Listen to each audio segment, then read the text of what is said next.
Terima kasih untuk Anda yang masih bergabung bersama kami dan kita masih di Market Buzz. Dan sebelum kita mereview bagaimana perdagangan kemarin dan proyeksi di perdagangan hari ini, saya akan sampaikan beberapa informasi yang berhasil dihimpun oleh tim redaksi kami. Langsung saja kita ke grafis agenda ekonomi pemirsa, tepatnya dari Asia. Kepercayaan rumah tangga Jepang di bulan Oktober akan dirilis, kemudian juga ekspektasi usaha Singapura di triwulan ketiga. Kemudian juga uang beredar dari Malaysia untuk bulan September secara tahunan. Kemudian dari Amerika Serikat, inventory minyak mentah Amerika Serikat, dan ini juga cukup ditunggu-tunggu di tengah volatilitas pergerakan harga minyak mentah yang cukup tinggi di tengah ketegangan politik di Timur Tengah. Kemudian tingkat utilisasi kilang mingguan AEA secara kuartalan, kemudian perubahan tenaga kerja non pertanian atau ADP di Oktober. Sementara dari Eropa, beberapa sentimen yang mungkin bisa diperhatikan, ada IHK Jerman secara bulanan untuk Oktober 2024, dan selanjutnya ada tingkat pengangguran Jerman juga akan dirilis untuk bulan Oktober. Dan selanjutnya ada ekspektasi inflasi konsumen Eropa di bulan Oktober. Ya, kita beralih ke grafis selanjutnya untuk agenda emiten. Dan mungkin saja ini bisa menjadi salah satu referensi untuk Anda, di mana emiten CNMA akan melakukan dividen tunai untuk dividen tunai interim tahun buku 2024.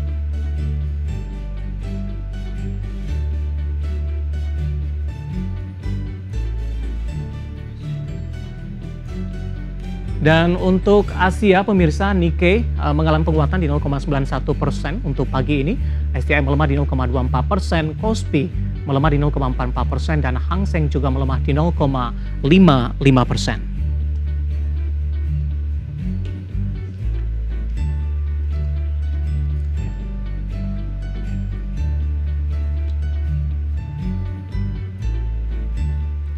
Dan sudah tersambung melalui line Zoom bersama dengan Bapak Hendra Wardana selaku founder Republic Investor. Kita akan langsung sapa saja. Pak Hendra, selamat pagi, apa kabar Pak? Selamat pagi Pak David, alhamdulillah baik. Terima kasih Pak Hendra sudah meluangkan waktu di IDX Channel. Di perdagangan kemarin, Pak Hendra, indeks harga saham gabungan lebih cenderung tertekan. Namun secara teknikal, level 7.600-an tampaknya masih mampu dipertahankan. Di menit-menit terakhir jelang penutupan, indeks harga saham gabungan tampaknya ditarik kembali ke atas. Tapi ada catatan lain, dalam 5 hari perdagangan terakhir, indeks harga saham gabungan sudah melemah. Analisis Anda? Ya, kalau misalnya kita lihat memang IHSG selama pekan kemarin memang bisa dibilang mengalami koreksi ya, sempat berada di level tertingginya, berada di level psikologis 7.801, namun kemarin kita lihat juga melemah berada di level 7.606. Yang paling penting adalah IHSG mampu bertahan di level psikologisnya di level 7.600. Nah, kira-kira gimana sih pergerakan IHSG hari ini? Kemungkinan pergerakan hari ini untuk IHSG akan kecenderungan technical rebound menguat terbatas, karena kalau misalnya kita lihat rilis beberapa laporan keuangan, terutama saham-saham yang market cap-nya besar seperti BRI yang mengalami pertumbuhan, ini mungkin akan menjadi salah satu sentimen positif terhadap laju IHSG hari ini. Walaupun memang kita harus lihat juga kondisi dari global dan regionalnya juga, karena kalau misalnya kita lihat terkait dengan Dow Jones-nya pun juga masih mengalami pelemahan, dan regionalnya juga masih belum ada perbaikan rebound, dan kalau misalnya kita lihat sentimen juga masih sangat minim sentimen, kecuali terkait dengan rilis laporan keuangan saja. Mungkin itu Mas David. Baik, bagaimana melihat nantian dari para investor pelaksanaan Pilpres di bulan depan dan juga pertemuan The Fed di November seiring keluarnya beberapa data indikator ekonomi Amerika Serikat sampai sejauh ini? Ya, kalau misalnya kita lihat memang ekspektasi pasar terkait dengan Amerika Serikat pastinya berharap bahwa The Fed menurunkan tingkat suku bunganya lagi ya sampai akhir tahun setidaknya 25 basis point atau bahkan ekspektasinya 50 basis point. Tapi memang kita harus lihat juga terkait dengan data-data yang mendukung penurunan dari tingkat suku bunga itu sendiri. Kalau misalnya kita lihat memang data terkait dengan inflasi di Amerika Serikat itu kan di bulan September itu 2,4%. Nah, diharapkan di bawah itu sehingga The Fed bisa menurunkan tingkat suku bunganya. Begitupun juga terkait dengan angka pengangguran di Amerika Serikat. Tapi kita akan tetap lihat nanti sampai katakanlah di bulan November ini terkait dengan Pilpres di Amerika Serikat itu seperti apa. Karena kalau misalnya yang menang Kamala Harris, yaitu ada sektor yang mungkin fokus dari calon Kamala Harris itu kan seperti dia fokus di investasi energi hijau, UMKM, atau misalnya kebijakan pajak. Begitupun juga Donald Trump. Kalau Donald Trump itu lebih ke kampanyenya dia lebih ke pemotongan pajak korporasi juga. Mungkin ini akan membuat sektor-sektor atau saham-saham unggulan di Amerika juga bisa mengalami penguatan sehingga Dow Jones akan kembali rally gitu mungkin. Baik Pak Hendra, kita balik ke domestik, rilis kinerja kuartal ketiga di 2024.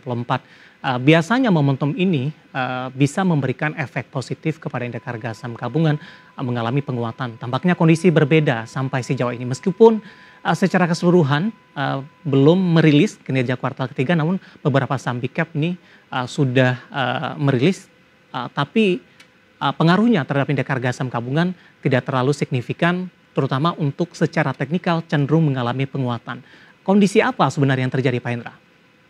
Ya, kondisinya kalau misalnya kita lihat memang ya, karena kalau misalnya kita lihat seperti BBCA dia labanya naik, tapi memang masih belum ada signifikan rebound karena memang kenaikan dari saham-saham sektor perbankan juga kan sudah signifikan sebelumnya. Nah, fenomena apa? Fenomena ya sebenarnya kita akan lihat juga karena kalau misalnya kita lihat posisi dari IHSG ini kan sebenarnya sudah mengalami penguatan yang lumayan ya dari level 7.464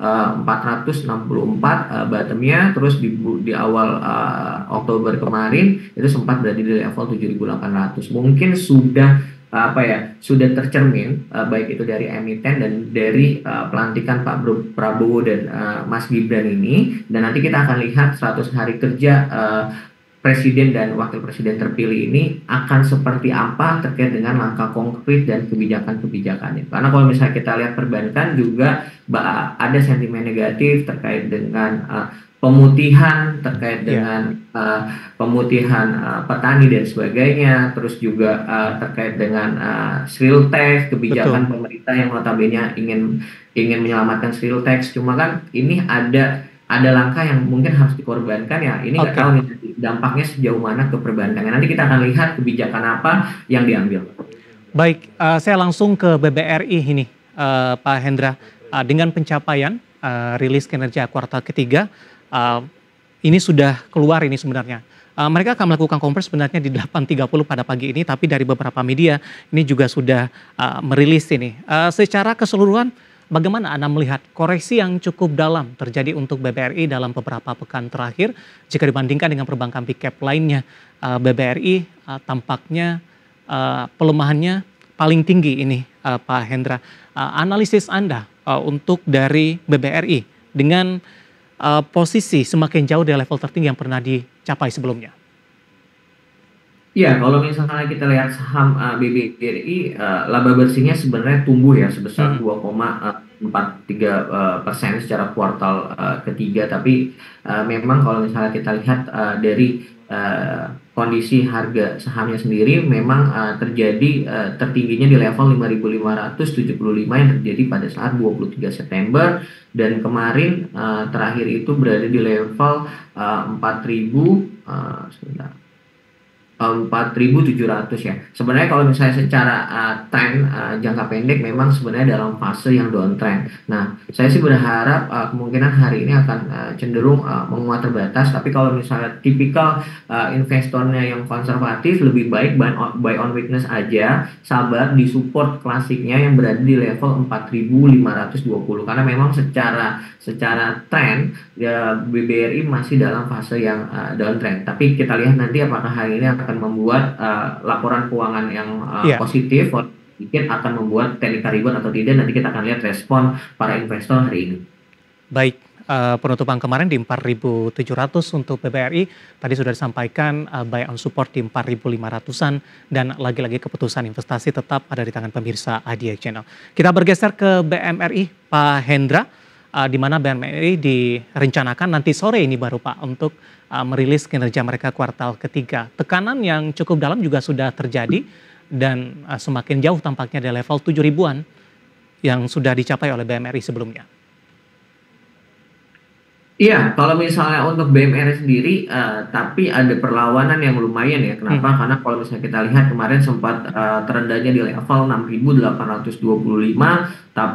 sorry, terendahnya di 6.725, tapi close-nya berada di level 6.825. Jadi ada 100 poin dia technical rebound. Dan kalau misalnya kita lihat, Bank Mandiri memang sebenarnya dalam fase yang downtrend juga, jangka pendeknya sama seperti BBRI, tapi yang menarik adalah dia kuat di support dinamiknya di moving average 200. Jadi dia tertahan di level situ. Jadi mungkin sebenarnya untuk Bank Mandiri menarik untuk spekulatif buy untuk saham Bank Mandiri dengan target resisten terdekatnya berada di level 7.300 untuk Bank Mandiri. Kemungkinan menurut saya sih terkait dengan laporan keuangannya positif ya, tapi nanti kita akan lihat. Baik, dari BMRI kita beralih ke BRIS Pak. Catatan mereka cukup baik di sepanjang kuartal ketiga di 2024. Namun secara teknikal di perdagangan hari sebelumnya, BRIS justru mengalami koreksi yang cukup dalam. Sudah price in kah? Atau seperti apa analisisnya secara teknikal untuk BRIS? Iya betul, kalau misalnya kita lihat BSI tumbuh sebesar 21,59% ya, bisa dibilang sangat positif. Dan kalau kita lihat juga terkait dengan pembukuan terkait dengan dana pihak ketiganya juga bisa dibilang mengalami penguatan yang signifikan sebesar 14,92% menjadi 301,2 triliun. Bisa dibilang sangat fantastis terkait dengan pendapatan dari BSI sendiri. Tapi memang kalau misalnya kita lihat untuk saham BRIS sendiri, memang kalau dibilang sudah price in atau tidak, saya rasa sebenarnya sudah price in karena memang kenaikan selama 1 tahun ini aja dari awal 2024 dia berada di level 1.700-an, sekarang tertingginya sudah berada di level 3.300-an. Jadi hampir 80-90% kenaikan dari saham BRIS itu sendiri. Tapi apakah ada potensi untuk saham BRIS kembali mengalami penguatan atau menguji area tertingginya lagi? Saya rasa ada peluang di sana ketika misalnya saham BRIS ini mampu berada di titik support terkuatnya berada di level 2.870. Jadi sangat memungkinkan untuk BRIS kembali menguji area resistennya yang berada di level 3.140 atau bahkan di all time high-nya di tahun ini berada di level 3.350. Baik, Pak Hendra, dengan capaian yang dicatatkan oleh perbankan ini, perbankan big cap ataupun lapis di bawahnya, ini kita tinggal menunggu BMRI. Prospek mereka untuk di kuartal keempat akan ada perbaikan tidak Pak? Baik dari sisi siklus tahunan, biasanya komoditas kan di penghujung tahun cenderung mengalami penguatan Pak seiring dengan permintaan dari sisi komoditas itu sendiri. Iya, biasanya kecenderungan memang kalau misalnya saham-saham perbankan buku 4 atau bahkan buku 3 memang kecenderungan di kuartal keempat itu mengalami pertumbuhan yang jauh lebih baik dibandingkan dengan kuartal sebelumnya. Jadi saya rasa di kuartal 4 ini akan kedepannya akan jauh lebih baik untuk saham-saham perbankan. Tapi tetap kita akan lihat terkait dengan dinamika-dinamika yang terjadi karena kita juga sama-sama menyaksikan ada sentimen-sentimen negatif terhadap isu-isu terhadap saham-saham perbankan yang mungkin ini akan berdampak ke perbankan untuk jangka pendeknya. Karena suka nggak suka kalau misalnya perbankan itu kan kita harus lihat terkait dengan NPL-nya atau kredit macetnya. Nah nanti kita akan lihat ke depannya, tapi saya rasa di kuartal keempat seharusnya sektor perbankan bisa menjadi salah satu pendorong untuk window dressing dan untuk penguatan dari IHSG sampai akhir tahun. Tapi dari keseluruhan 4 perbankan big cap, mana yang lebih Anda rekomendasikan? Mengingat BBCA juga di tengah tekanan dalam yang terjadi, tampaknya BBCA yang masih cukup bertahan Pak. Dari sisi kinerja, pertumbuhannya satu-satunya di atas 10%.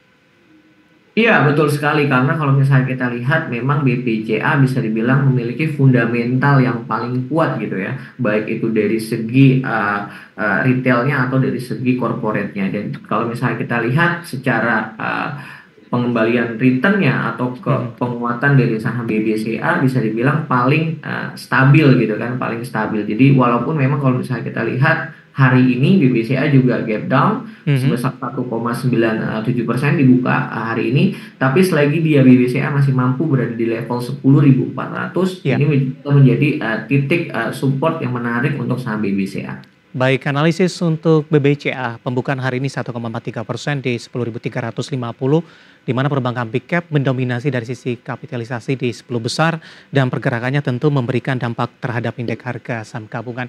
Pak Hendra, menarik, kita akan jeda terlebih dahulu Pak. Nanti kita akan lanjutkan dan sekalian kita akan update bagaimana posisi perdagangan di pembukaan hari ini. Dan pemirsa, kami akan segera kembali sesaat lagi.